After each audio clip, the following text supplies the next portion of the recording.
kadarkoli kakšno stvar v ekstrem potisneš. Ekstrem, mislim, tukaj popolnoma zastonje šolanje v Sloveniji in to je sigurno iz enega vidika dober in težko bi najdel ljudi, ki tega ne bi podpirala, ne? Da je to dobro za razvoj države, mladine, naslednje generacije in podobno. Ne? Sam tukaj sigurno pridejo neke eksternalije. Ne? In jaz recimo nisem zaključil fakultete, ker se mi ni zdelo smiselno tekom šolanja, sem začel že delati in sem videl, da se takrat v bistvu direktori in moji delodajalci ne sprašujejo o tem, imam sploh diplomo ali ne, ampak pomembni so rezultati. Ampak to je biznisa, ne, to je malo drugače. Ampak sem videl ogromno sošolcev oziroma mojih vrstnikov, ki so šli na fakulteto zato, ker je noro, da ne bi šel. Vsaj, to je ta sprejemljivost, nesprejemljivost v družbi, a ne? Saj, odvisno od tega, kaj narediš. Vsaj so tudi odlične fakultete, ampak mi imamo pred leti je bil kaj pa je od Mora je bil film, kjer je Michael Moore. Ja, kjer je bil o pozitivnih stvarih ali pa o anomalijah v svetu, a ne, in je Slovenija omenjena. Mislim, da je o zdravstvu bil dokumentarc. Sikov se imenuje. To ne vem, ampak jaz sem ga v Berlinu gledala, ker je opisoval, kako je dobil termin pri predsedniku države, Pahorju, že to se mu je zdelo čudno, da je pri njem lahko kavo pil, in kako imamo brezplačno šolstvo. Skratka, v celotnem sklopu, ko on opisuje, koliko recimo dopust Italijanom pomeni, pa kako na Finskem ljudje, ki so v zaporu, lahko delajo, pa kako nimajo ocenjevanja v finskih osnovnih šolah, smo bili mi omenjeni v segmentu, univerza je zastonj, ljudje, obstaja država na svetu, kjer je univerza zastonj, ampak v Nemčiji recimo je že razlika tudi do poklicnih šol. Jaz ne vem, smo v prejšnjem sistemu hoteli povzdigniti znanje, čeprav bili smo narod proletariata, delavski razred, po drugi strani smo pa en tak paradoks, se mi zdi, ne. Zdaj pa sploh, ne, ali o čemu bomo sploh še kos v prihodnosti, glede na to, kako se stvari spreminjajo. Ampak se mi zdi, da vi ste tu en tak pomembno poudarek dali, ker ste se, koliko sem brala, ne, v sprejemljivosti tega oziroma v iskanju novih oblik. Dajmo zdaj pogledati. Jaz upam, da bo novi minister za šolstvo se tega lotil na ta način. Ja, s tem, kar sem prej rekel, da je ogromno ljudi imelo v glavi, da je noro, da ne greš študirati, zaradi tega, ker je vse zastonj, plus benefite dobiš, kot so bili takrat, zdaj ne vem, kako je z boni, ne. Zavarovanje je pokrito, če si študent, bone dobiš, neke olajšave, in 2 leti imaš možnost to izkoristiti. Ne? To ti država v bistvu pokloni. In sem videl ogromno ljudi, ki ne študira resno. Nima nikoli namena doštudirati. Jaz sploh nisem nikoli razmišljala v tej smeri, da bi nekdo šel študirati, da bi izkoristil ta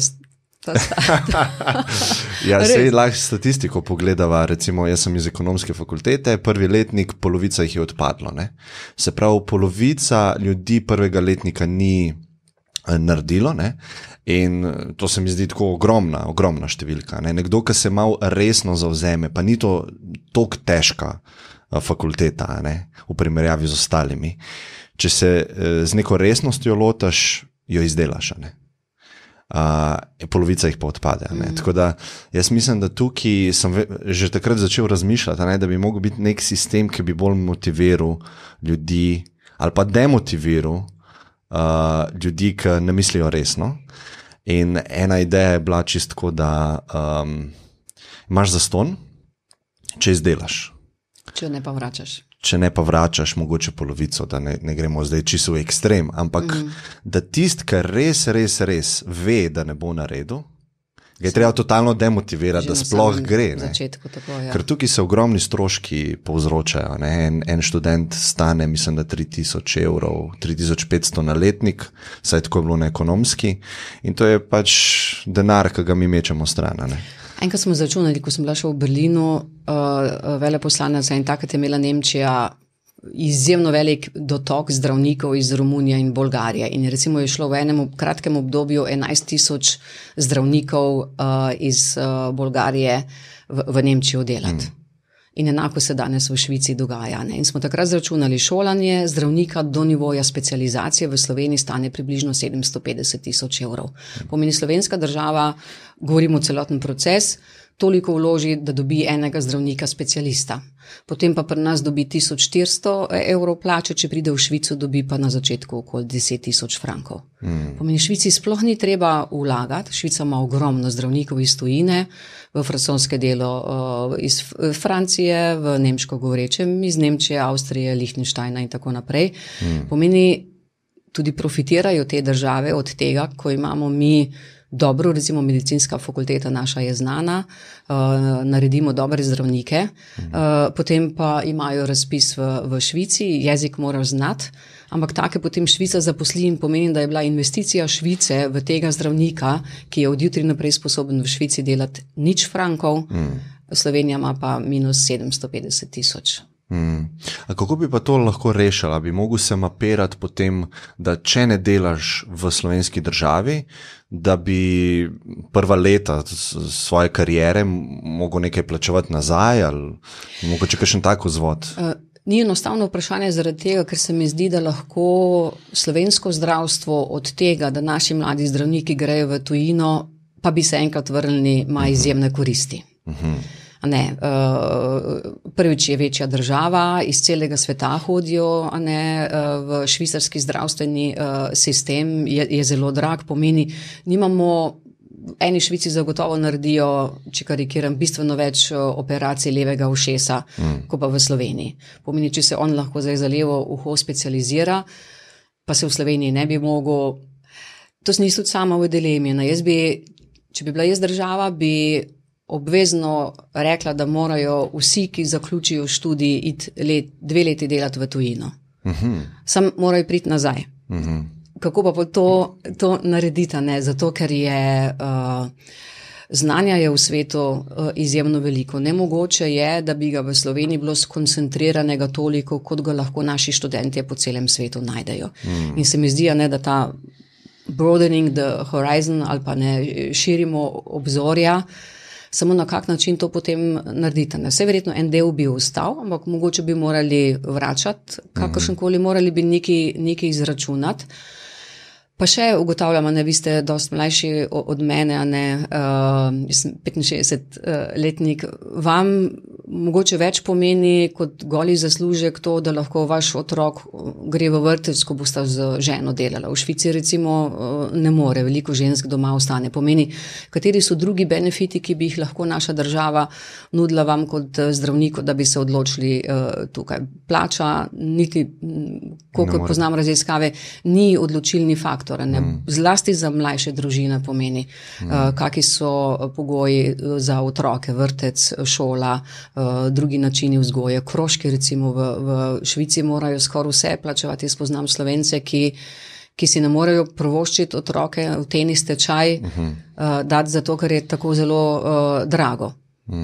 Vse pri nas so tudi kaki taki, ampak potem se vedno najde možnost. Ni takih razlik. Ja, pomeni, kaj bi lahko mladim zdravnikom, ampak mladim družinam, ki so potem recimo šli v tujini, zato ker je slovenska država jim to plača, kaj jim potem dati, da bodo prišli z enim večjim naborom znanja nazaj v Slovenijo. Ampak jaz mislim, da je to, eni pravijo brain drain, jaz pa pravim circulation, saj mora biti. Ja, se strinjam. Jaz sem šel za par let v tujino, sicer sem potoval okoli, pa nekaj časa delal v Pekingu, ampak ja, Slovenija prepriča vsaj mene z neko tako splošno kvaliteto življenja. Sicer se veliko ljudi, ko bi tole slišali, zdaj od mene ne bi strinjali. Bi rekli, da je se enako in se, ne, da se strinjam z vami, absolutno. Ja, ampak se mi zdi, da je taka, imamo Slovenci to izredno pesimistično naravnanost ali pa nimamo radi toliko sebe, svoje države, se mi zdi tako nasplošno. Vidimo veliko problemov konstantno. Mi imamo en gen za negativnost, jaz pravim. Mogoče to je še lepše. In skupna stvar ljudem, ki grejo ven, pa prijejo nazaj, začnejo ceniti stvari, ki pa so tukaj izredno dobre. In jaz mislim, če bi tekmovali s to splošno kvaliteto življenja, da bi se veliko ljudi odločilo ostati oziroma priti nazaj. Ne? In tukaj ustvari družino, tako kot ste rekli. Ja. Mene so lani enkrat sem izjavila, da je kakovost življenja, če vse skupaj vzameš, ne samo plačo v Sloveniji, boljša od Švice. Imam pa v mislih, kaj si lahko z denarjem, ki ga zaslužiš, privoščiš in kako drago je življenje. Življenje v Švici. Če v Švici ima ena družina tam enih 12-13 tisoč prihodkov mesečno, pa 2 otroka, ne vem, če jim na koncu meseca kaj ostane.